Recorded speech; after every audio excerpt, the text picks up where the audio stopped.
Respect for our elders is one of the cornerstone of a civilized behavior. Senior citizens. Any person who is above the age of 60 years is termed as senior citizen. Senior citizens in India. About 10.4 crore senior citizens are present in India, of which 5.3 crores are females and 5.1 crore are males. India's elderly population is expected to triple by 2050. 41.6% of elderly Indians also work today. Almost 1.5 crore live alone. Nearly 3 by 4th of them are women. Problems faced by elderly persons are social neglect, abuse of elderly population, feminization of aging, low funding by the government, lack of income and poor financial status, lack of housing and other basic amenities, rise in age-related chronic illness, as about 70% of them suffer from a chronic disease, increase of need of geriatric care, need for taking care of elderly population. First is channelizing their experience as they have immense personal and professional experience. Second is the generational link. Elderly people provide a vital generation link between the ancestors and the present generation.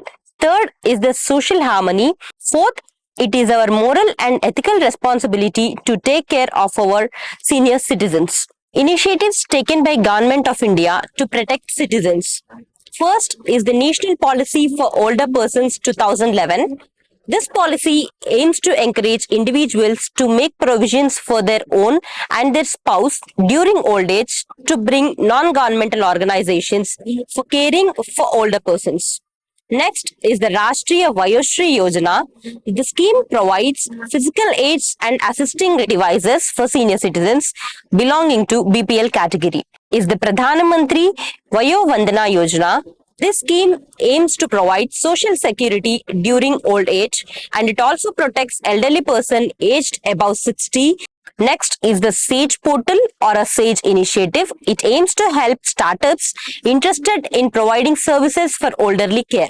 In India, we have a landmark act called Maintenance and Welfare of Parents and Senior Citizens Act 2007. Here are the key provisions of this act. First is the maintenance of parents and senior citizens. Adult children and heirs are legally obligated to provide the maintenance of parents and senior citizens, ensuring their basic needs like food, clothing, residence, medical attendance, and treatment.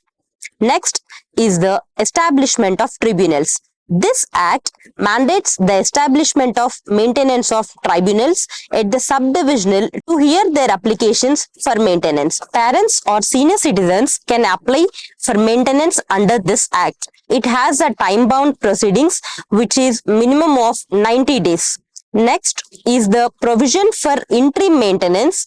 Tribunals can order children or relatives to pay an interim maintenance amount while the case is being processed. The Act directs the state governments to establish and maintain at least one old age home in every district with a capacity of at least 150 senior citizens. It also mandates that provisions for ensuring proper medical care and security for senior citizens in hospitals. The Act also mandates, it provides for a mechanism to revoke the transfer of property by a senior citizen if the transferee neglects or refuses to provide the necessary maintenance. If any of the senior citizen comes to government office or police station as a public servant, it is our responsibility to address that problem in the priority basis. Or if the senior citizen has some complaint any of the officer's premises, it is our duty to go to them and address the problem correctly in an efficient manner and effectively. Senior citizens are the cultural diplomats from one generation to the other generation. Thus, it is our prime responsibility to protect and respect our elders. Thank you.